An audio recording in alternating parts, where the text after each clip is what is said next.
Yeah, late night. Try not late night. I don't know if this is working. The one on the right. I mean, that's a really good arm. One of the best, most talented arms we faced all season. So you have to give our guys credit. I want to give Coach Jackson and Coach Wiersbicki a ton of credit. They worked their tails off. I'm so blessed to have the staff that I have. Those two guys had our hitters prepared. Obviously this guy isn't a hitter. But you know, great example is Sam over here. He hadn't really started a game in that two-strike stance all year. The coaches, as soon as he got done in the cages, said, "Hey, you're DHing, and just that's what we want you to do right off the bat." That was a huge swing of the bat. We scored all those runs with 2 outs. I mean, I thought our guys were locked in all night. They have a really, really good team. But that was a great win for our guys. I'm excited to watch them again tomorrow. I'm glad that we get to recover with it being a late game. But I did tell them it's going to be the hardest game of the season. You have to expect it to be that way. But that was a really good win for us. Questions, Tommy in the front row, then Adam back right. Coach Forbes, we talked all year, and you've been consistent that your team hits the fastball pretty good, and then they go out and do it tonight right out of the gate. What did you guys see in the prep for Witherspoon? Did you see getting ready, and how did you get Coach Jackson and Wiersbicki to get guys like Sam to sort of? I mean, it's more them. I trust them, and they just hand me the sheet on what we're going to do, what our approach is going to be, and I stay out of the way. I just go back in the coaches in the cages and ask the guys how they're doing. Build them up, make sure they're ready, make sure they're confident, keep them loose. And a little birdie apparently was saying that we couldn't hit 95, so I think the guys took that personally. But their approach, they stuck with it throughout the whole time he was out there. And Sam could tell you more about that, but they did a really good job of listening to Coach Wiersbicki. He told them where to stand on the plate. We need to start choked up right out of the gate and set the tone by just having quality at bats. And sometimes when you face an arm like that, you're so amped up that you're just too big with your swings. We showed him some video of guys that have had success against him, what they did, and they let the ball come to them. And you notice some of the balls we hit early were opposite field. Gavin drilled that ball to right, and Sam hit the home run to left. But still, the players have to do it. So I have to give them the credit. Adam, then Rod. Sam, can you take us through that first at bat that led to the 3-run home run? Along the lines of what Scott was talking about, do you think overall at the plate, you guys sort of were looking forward to the challenge of facing Witherspoon? Did you want to? Yeah, Do you think you guys wanted it? that's obviously a really, really good arm, and it goes pretty hard. So Coach Wiersbicki told us all in the cages. He said, "Hey, just be on time for the fastball." And when I walked up there to the plate, I looked over at Coach Forbes, and he did a nice big breath and told me just to relax and be in that moment. And that was really good for me and to be in that moment. So I was trying to be on time for a fastball. So, Rod. Sam, 2 home runs coming into tonight. You get 2 home runs tonight. I'm sure you dreamed of these kind of moments when you decided to commit here. What was it like to see it come to fruition on a night like this? I mean, just as we were getting ready for the game, looking up in that Carolina baseball crowd, that's them being there for us, and that cheering really got us going in the beginning, and that's really what it's all about as fans. So. Second row. Sam, how much confidence does this give the rest of the lineup considering Witherspoon made the 120 strikeouts and 20 blocks moving on throughout the rest of the season? I mean, that's just a challenge, like everyone's saying, and that really fired us up, and we wanted to prove that we can beat an arm like that. So, yeah. Brian, then Grace. Sam, can you talk a little bit about what Coach Forbes was saying in terms of that change to your stance and kind of preparation from a defensive team? Yeah, so it's 98 miles an hour, so I just really trying to see the ball as best I can.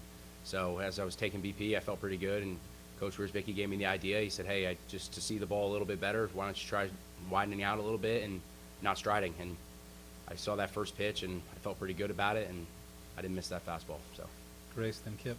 Jason, you talked about your mental fortitude dealing with runners on, and obviously each strikeouts are big, but how big was it for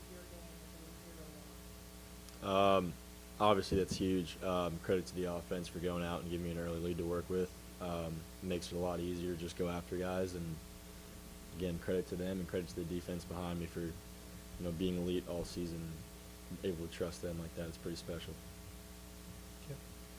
Yeah, Sam, it seemed to us that part of the approach tonight was not to get deep in counts, to go after early pushes. Is that how you feel about it? Yeah, our mindset is just attack. Coach Forbes tells us all the time, go out there and attack, always be on the hunt. So that's really what we were looking forward just to see a fastball and go get it.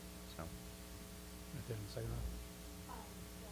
Coach Forbes has also talked about, if you have a big first inning, you still have tons of baseball to go, the game's not over. So what was the mindset? You have a lot of momentum from that first inning, but also not getting to like yourself. Yeah, we had a great first inning, and it was just like I said, always being on the hunt. And we had Jason there, so we knew we were going to have a good outing, and he's going to keep that score low for them. So it's just always being ready to go and just keep scoring runs at the end of the day. So.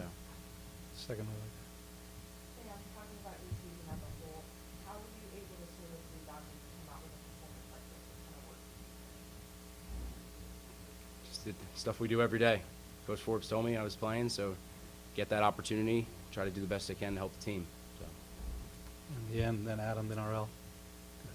Coach, the ACC is the only Power Four conference that survived both big and NCAA. Can you talk about how much depth there is in this conference and how maybe some teams feel like they got cheated out of the post game or not even being in the replays? Yeah, I've been saying it from the get-go this year. I've been in the league a long time, and I always felt like there were years where you kind of had an idea like, hey, we're going to get this series, or we can mix in a sweep to make up for being swept.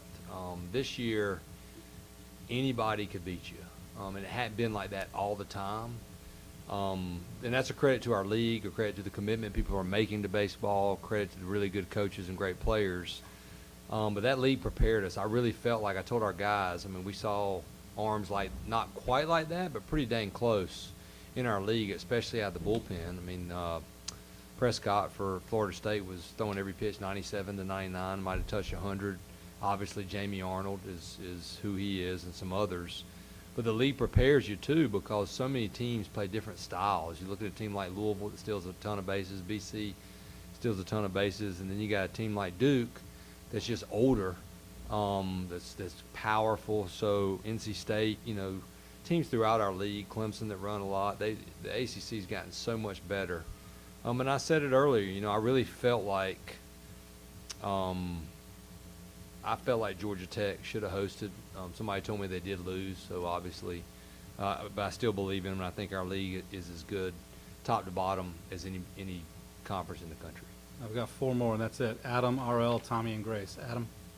Scott, who was the little bit birdie that didn't sign I can't give you my sources, but I can tell you that I'm really proud of this guy to my left. Here's a guy that has been one of the best hitters in Division III baseball, like one of the best, and had an unbelievable fall for us, an unbelievable preseason, started the year in the middle of the order, and it hasn't gone exactly as planned, but I tell you what, he is bought in to what UNC is about, and it being about the team first. And there's no doubt in my mind that's why he was rewarded in a big situation like that. Quick follow-up.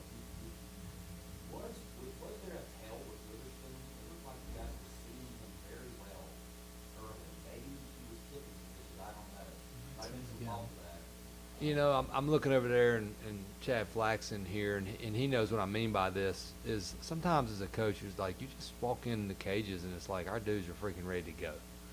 I don't, no offense to anybody, I don't think it would have mattered. And I challenge them, hey, we got to be like that every game this time of year. And that's how this group has been for the most part, especially the second half of the season, or really since Pitt. Doesn't mean we've played great, but if anything, I just have to slow them down. But I can tell they are locked in, and as coaches, we just have to stay out of their way. RL? Hey, Sam, you started back-to-back games, really good. You started with the first week with the obviously it worked out well, but what way do you feel it worked? I'm a firm believer, and I tell the guys, because you got to practice what you preach, is I watch everything as a head coach. I watch as much BP in the cages. I watch it on the field. I watch how deliberate you are in your conditioning when I'm in the weight room. That's why I like to go in there and walk on the treadmill when we lift. And, you know, sometimes a guy just looks really, really good, or he matches up. We felt like yesterday Sam really matched up well. But we also talked today about how much his confidence looked like it had gotten back to where it was, you know, in the preseason. And when that's the case, you know, at the end of the day, with these guys, are so talented, that's about 70-75% of it. But again, I want to give credit to Coach Jackson and Coach Wiersbicki, because we looked at different matchups, and based on how Sam had been throughout the season, the matchup wasn't great on paper. Swing path wise, but his swing looked as good as it had been, and thank goodness we came up with that decision. Tommy? Coach, you know, she's coming up with a pitching plan in every game, and then a big lead sort of changes that. How did you deviate off of that, getting Pam some work and getting Russ some work, and then how does that set you up for what you want? Yeah, we're set up extremely well because of this guy. I think that was his career top strikeouts from what he told me. I was like, well, man, we got to get in double digits. But no walks. Jason just set the tone, and that's why we are set up so well. But it's also good to get guys. I thought Chewy looked really good, and he just had bad luck. You know, balls beat directly in the ground, and a guy bunting for a hit, doesn't have a drag bunt on it all year. And then Ryan's a freshman, so I know a lot of people say, well, I hate that we had to use Lynch, but it's different pitching in those games, so I think it's going to work out for us. But we're set up to go. You know, we'll give Houck the ball tomorrow, and we'll go from there. Grace? Jason, your entire day has been set up for this 6:06 with the pitch. When you have a delay, what do you do during that delay to stay locked in and make sure you're ready to get set up? Try not to do too much. Sit in the locker room, relax a little bit, keep it light, play some games in there. And once you find out what time first pitch is, just try and get ready for that. Keep it the same. All right, thanks, everybody. Congratulations, Thank guys. y'all. We'll Thank see you y'all. tomorrow. Thank y'all. Thank you, everyone.